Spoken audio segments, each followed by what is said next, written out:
لبيك اللهم لبيك لبيك لا شريك لك لبيك إن الحمد والنعمة لك والملك لا شريك لك.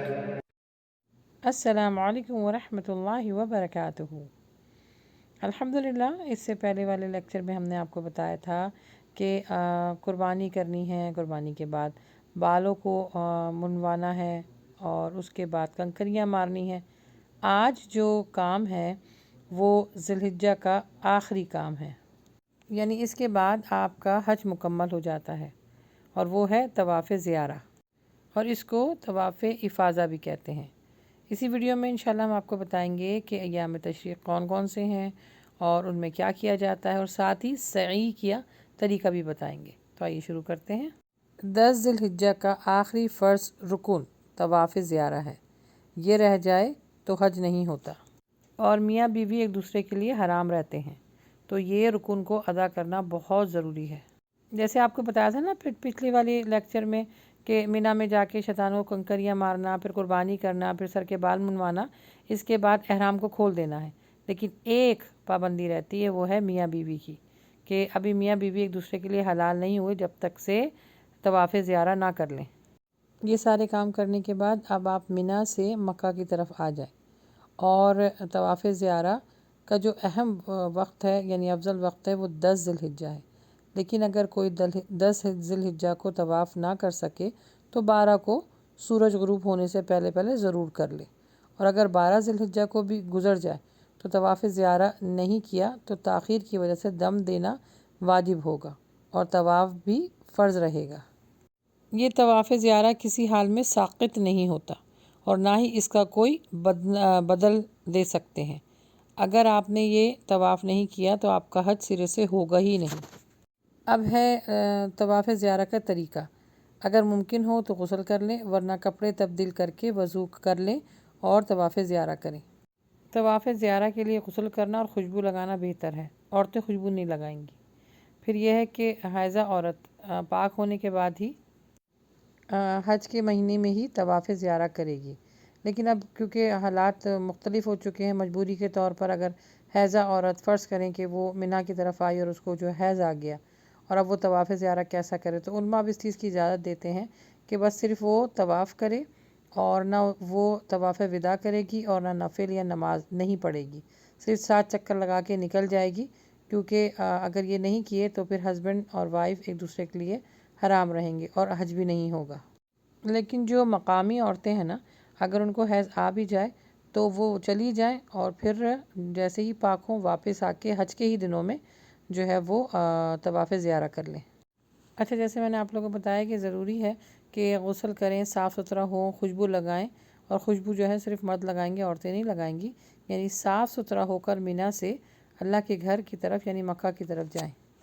اچھا، طواف زیارہ کا جو طریقہ ہے وہ دوسرے طواف سے ذرا مختلف ہے۔ طواف زیارہ میں احرام نہیں پہننا، عام کپڑوں میں بھی آپ جو ہے وہ طواف کر سکتے ہیں۔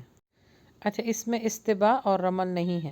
استباء مطلب کندھا ننگا نہیں کرنا مردوں کو، اور دوڑ دوڑ کر یعنی بھاگ بھاگ کر بھی نہیں چلنا، رمل بھی نہیں کرنا۔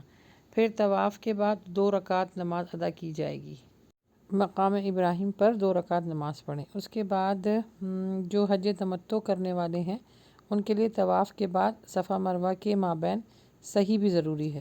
صحیح یعنی صحیح بھی کرنا ہوگا، پہلے تو عمرے کی تھی نا، اب حج کی صحیح کرنی ہوگی۔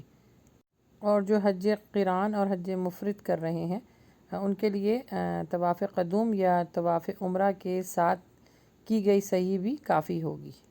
اب طواف زیارہ کے بعد واپس مینا لوٹ جائیں اور ایام تشریق کی رات مینا میں ہی گزاریں۔ ان ایام کے دوران مکہ جانا اور طواف کعبہ کرنا اللہ کے نبی صلی اللہ علیہ وسلم سے بھی ثابت ہے۔ طواف زیارہ کے بعد 2 راتیں اور 2 دن مینا میں قیام کرنا چاہیے، اور بلا ضرورت مکے میں نہیں رکنا چاہیے۔ ہاں، البتہ اگر نماز کا وقت قریب ہو تو حرم شریف میں نماز پڑھنے کے بعد جلد ہی مینا واپس پہنچ جائیں۔ مینا میں قیام کے شب و روز میں ذکر الہی کریں، دعا کریں، توبہ استغفار کریں، کثرت سے درود پڑھیں، اور ان اوقات کو ضائع نہ کریں فضول باتوں میں۔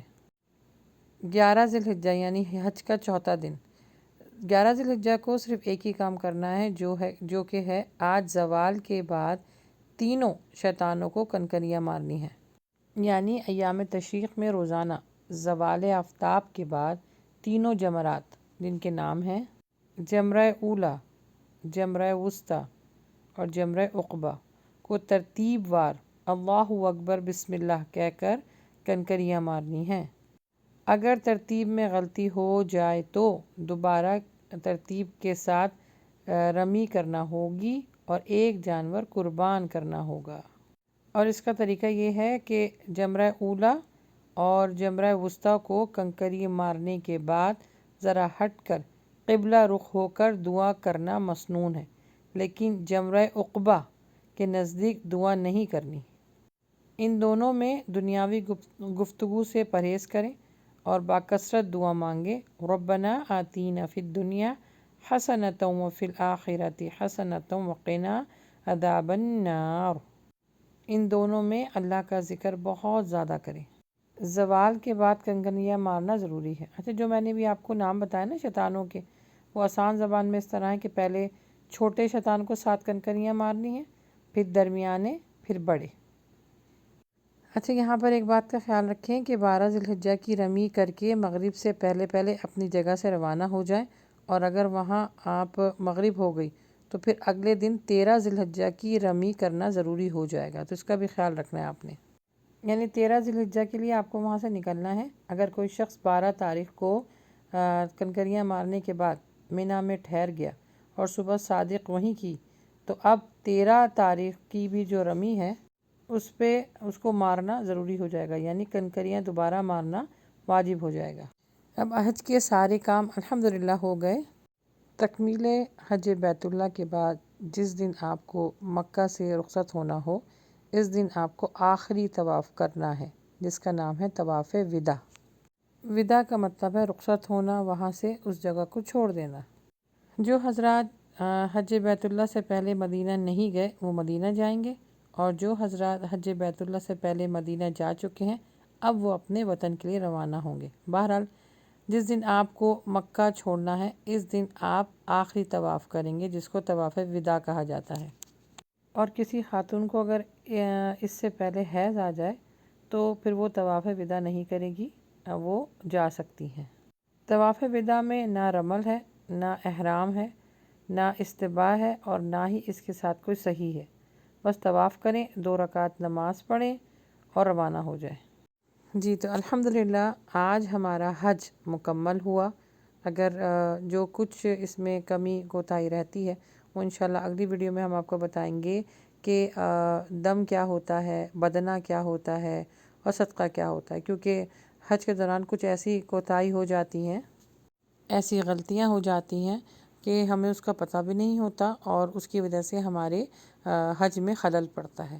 تو یہ جاننا بھی ضروری ہے کہ کس غلطی سے آپ کو دم دینا ہوگا، کس غلطی پر بدنہ دینا ہوگا اور کس غلطی پر صدقہ دینا ہوگا۔ پھر انشاءاللہ اس کے بعد ہم کچھ زیارات ہیں جس کے بارے میں ہم آپ کو بتائیں گے کہ کہاں کہاں آپ نے جانا ہے۔ اس کے بعد حاضری دیں گے مدینہ میں انشاءاللہ۔